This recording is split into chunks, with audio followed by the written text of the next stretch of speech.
Morning everybody, Repair Girl Rosie on the job here on the Rancho again. A job I've done about 3 times, and each time I think I dislike it more and more. We have a LG combo washer dryer here.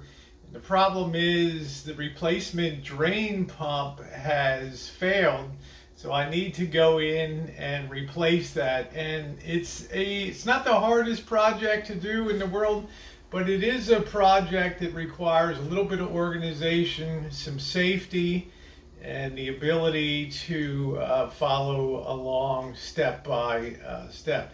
These drain pumps are notorious. Okay, I was cheap, I'm going to admit it. I went and bought a non-OEM replacement, and the thing turned out to be a dud after 2 months. So let's go through the process that needs to be done. Here is the LG combo washer dryer, and you can see I've kind of cleared out a work area here. I have a little light set up.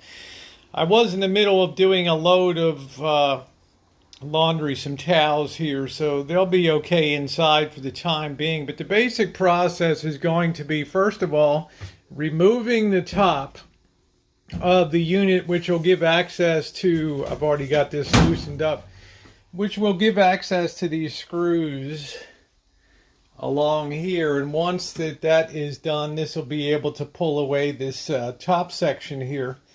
And we'll have to make sure to remove, there's a couple screws that hold it on the bottom. Then we're going to have to open it up, open up the drawer here. Not the drawer, but the the drum opening here, and we're going to have to push the flange seal onto the inside. There's a ring there, a spring ring, a big spring ring that goes around here. I call it affectionately the ring of doom because it's a little hard to get back in place again. So I'm going to start by removing the top here. One more caution before we begin is safety, safety, safety. This is a very doable job, there's no doubt about it. But you have to make sure to unplug the unit and be very safe. Any place where you have electricity and water meeting together is a real danger point. So make sure that you unplug your combo washer and dryer before you do this job. And if you're the slightest bit hesitant about doing this type of job, the best thing to do is, of course, leave it to a professional. But for me, I plan on saving the $150 to do this job. I have the part, and I will show you that now. Here is the new replacement pump here. Luckily, I ordered 2 of them. Yeah, it's not the OEM. I did order that for the future, but I'm not going to waste this one. For me, it's a pretty quick job. There's a couple things to note on the back of it. You can see this is the pump mechanism here, the little pump wheel, and on the back of it you're going to see a couple places to plug in your the power lead. You have to make sure that you get them into the right position. I usually end up just marking the bottom of it up here so I get the blue and the brown set in the right location. Okay, so this is the replacement pump. So let's get on with the show. Once you're powered off, there's 2 screws that hold it into the back on the unit. You can remove them, and then the next thing to do up here is to get the 2 screws removed. You're going to have see, it's nice to use a magnetized screwdriver here that you can leave your screws down there, sheet metal screws. And I'm going to now take off number 2 here. Lean that right down there and let that screw sit right there. Try to have one common area where you can keep all of your screws. I'm going to remove these and put these on the side so that they don't fall down into the bottom. Next, I've got to remove the drawer here, and that just basically pulls right out. Okay, and I'll set that aside too, but you can see there's also 2 screws that have to be removed there, so go ahead and remove them. This is just the clean out for the drain. Once in a while you're going to get hair and get clogged up with cloth and other things, so that just unscrews in a counterclockwise position. You want to take off this little end nib from the drain hose and then go ahead and remove this screw, I believe. Yeah, there's 2 screws, one's up in here and one's down here. Go ahead and remove them. Or you can just pull it out right there. Set that aside in a good location so that you don't lose that. The next thing you'll see is that there are 2 screws that hold the interlock for the door on. You should remove them, so once we pull this facing off, that'll just go on the inside. You'll be able to grab it easily and put it in there, so no worries. Let's remove those 2 screws.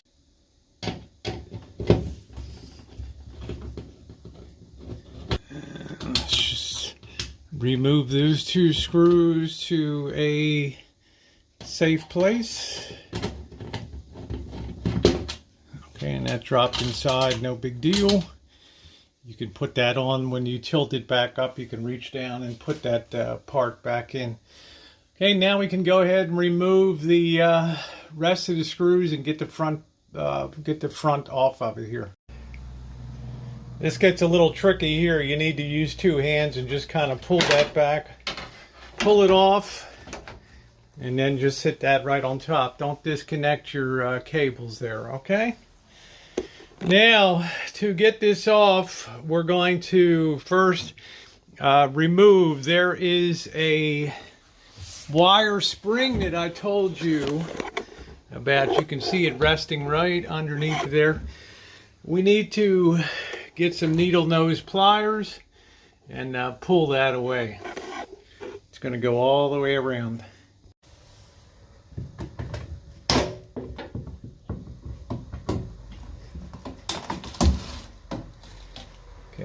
Pull that, what I call the ring of doom, right off and sit that in a good location. Now we're going to go ahead and peel this back here, and this again is better with a 2-hand operation, but it has to be removed off of the lip here. Okay, loosen that up. Okay, all the way around. Okay, be careful, don't tear it. It's pretty strong. Okay, and then you're going to push that right inside, at least so it won't impede the front cover coming off. Now you're ready to remove the front cover. So you want to push this, just have that held into position. It won't lock on you because the interlock is now gone. We'll go up here and I'll show you the screws that have to be removed.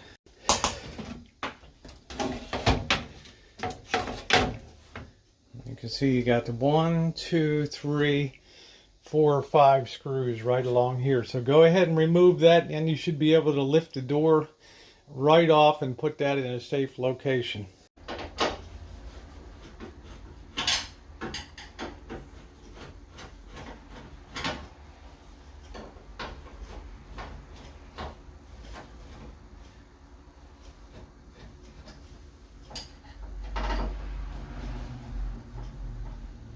Make sure you have a towel down or something in case any water comes out. So you should be able to now lift that,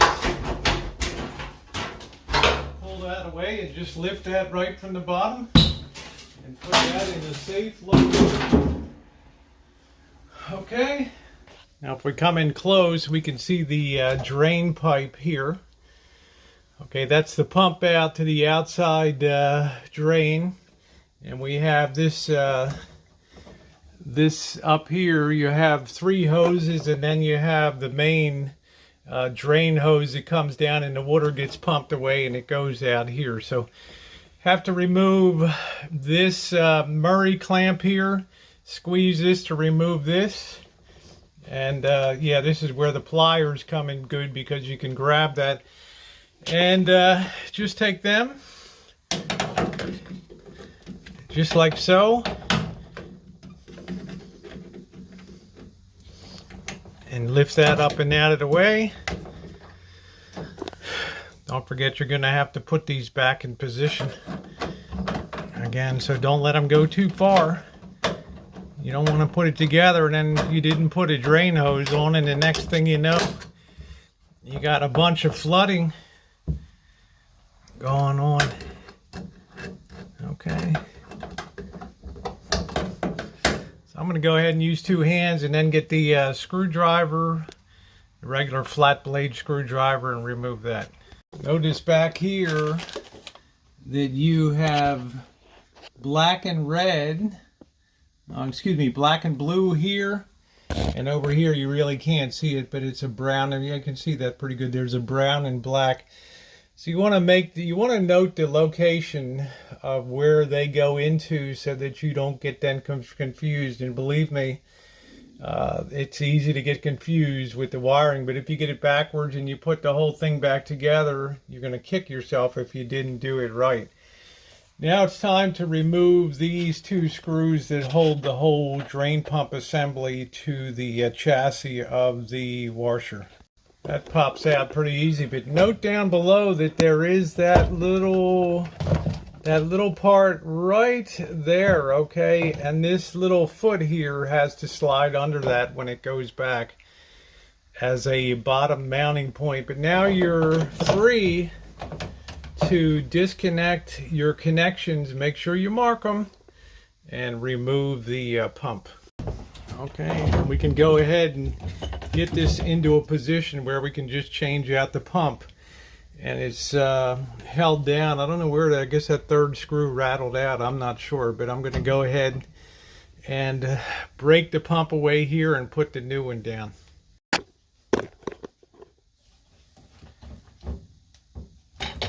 Just break that away right there, and you can see how crappy this is. Look at the way that that just came right off of there. Very poor. Very poor.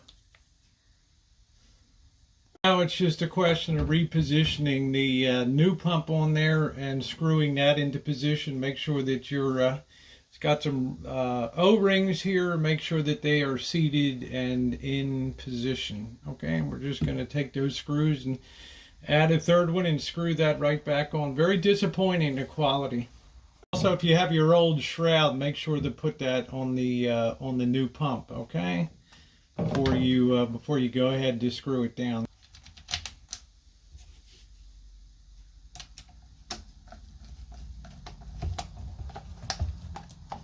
Get that tightened down real good, but don't over tighten, okay?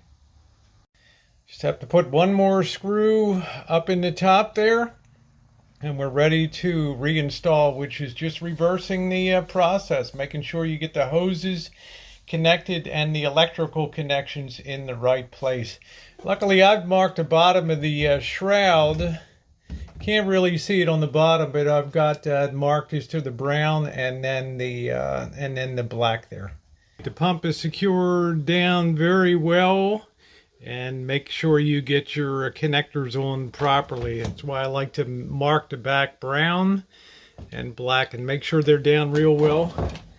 And then all it is a matter of repositioning the pump assembly through there and connecting up your hoses. So let me go ahead and connect the hoses here. I'll be back with you guys in a couple minutes. All secured down now. Make sure you got your 3 hoses reconnected. Very, very important. And you want this bottom hose to come out of this little slot right here again, okay? To double check everything, you'll see a little bit of a wiring harness holder there. You want to put those cables down there. You don't really have to disconnect the ones on this end. You can service the replacement pump part by just kind of sitting it out here at an angle.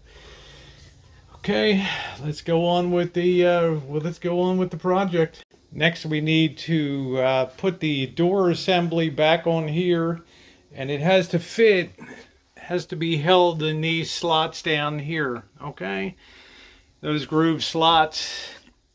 So what you're going to do is just lean it into there first, and then while it's leaning on you forward, pivoting at the bottom there, you want to reinstall the interconnected mechanism with the 2 screws to it. Don't let it dangle though. Once it's connected, you need to come up here and install the top screws along here. Okay, so let's go ahead and do that. You're going to also want to pull this through the door opening. Okay, the flange here for the rubber gasket for the drum.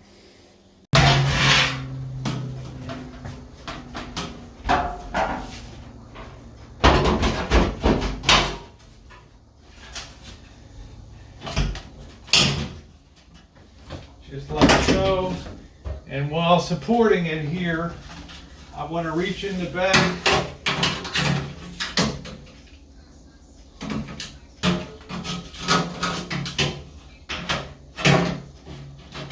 and I want to line up the interlock back on there just like so. And you can get your 2 screws. Put that back into position. Remember to support the door. Do not let it fall down. Make sure it's resting in those bottom 3 tracks. Oh, got butterfingers today.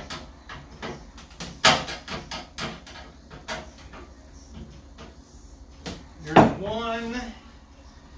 And let's put screw number 2 in here.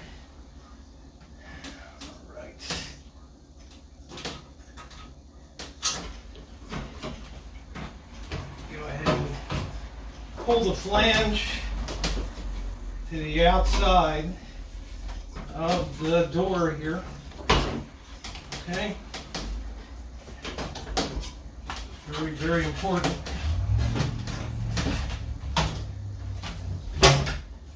Kind of close the door a little bit. Just make sure that that ring is pulled all the way out. Just like so, okay? Alright, now we're going to take our sheet metal screws that we removed from the top, and we're going to reinstall 5 screws along the top there, okay? Grab. The important thing now is you can see that back here there's kind of a lip to the metal. You've got to make sure that the gasket is put all the way around and tucked behind there so that it fits nice and snug. It's nice and snug. You can see me pulling it up and making sure that it's seating all the way around. So I'm going to go ahead and do that around the whole perimeter. Just go around and make sure that is really seated well, because you can't get the ring of doom on unless that is really on over that lip, that whole gasket. Okay, that looks good. All right, now arguably comes the hardest part of the job, and that is getting the ring to fit down in the groove down behind here. It's a little hard to see, but this has to actually be seated down in here. You can see my finger. This ring has to go down underneath there by pulling that away and seating the ring, but you have to make sure that the spring in the bottom is perfectly aligned at the very bottom. That's why you need the needle nose pliers to get the ring set down there at the end. So start at the top and seat that down as far as you can go. The ring of doom.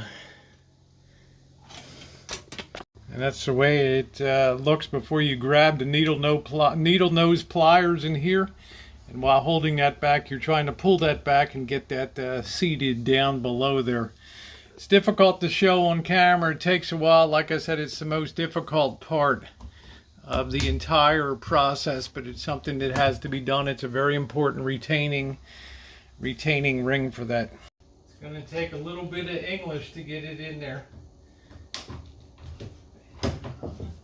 In the home stretch, just do one more go round. Make sure that the spring is really has this retaining rubber seal held into place really well, and that the door is going to close okay. So that looks good. Now it's just a question of wrapping up here.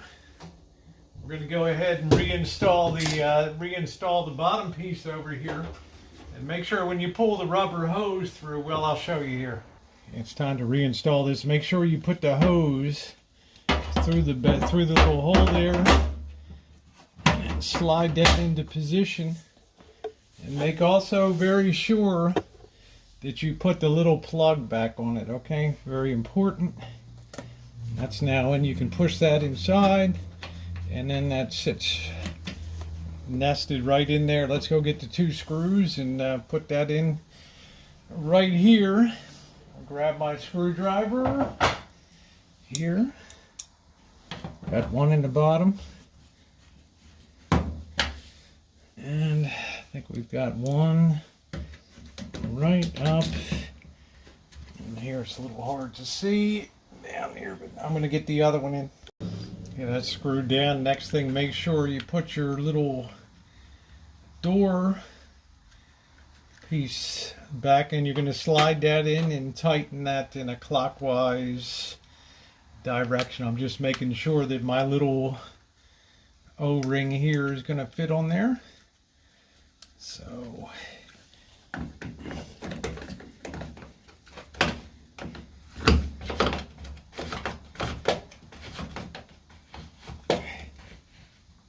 okay, make sure that's nice and tight.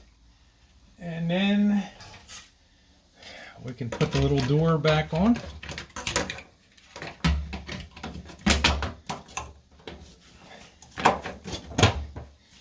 Okay, and that's it for the bottom. Let's go ahead and reinstall the top. That's real easy. It just clicks back into position right there. We're going to go ahead and put the 2 screws in there that helps retain that, okay? And next is to make sure you put the 2 screws back in there to hold the soap and the bleach tray. Okay, got those screws in, and the next thing to do is to slide that back into position. Looking good. We're ready to give it a test before we do the final button up here. We're going to put it into a rinse mode. Actually, I don't think we'll use that mode. I think we'll just do the dry mode, which will speed up the process here.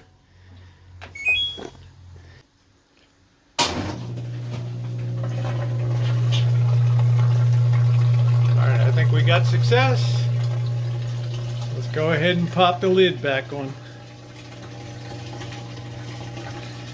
A joyful sound to the ears, draining away. I hope you've enjoyed this repair. On a scale of 1 to 10, it's about a 5. The important things are making sure that your electrical connections are correct, and just being organized with the screws so they go in the right place. And the really important thing is making sure you get that spring situated. Once you get that flange drum, that rubber drum seal, make sure you get that seated on that metal lip, and you should be good to go and connect all your hoses too. So I want to thank you for being along. Your thumbs up are appreciated. The Rancho repair projects just keep on coming. Thanks for the thumbs up, everybody.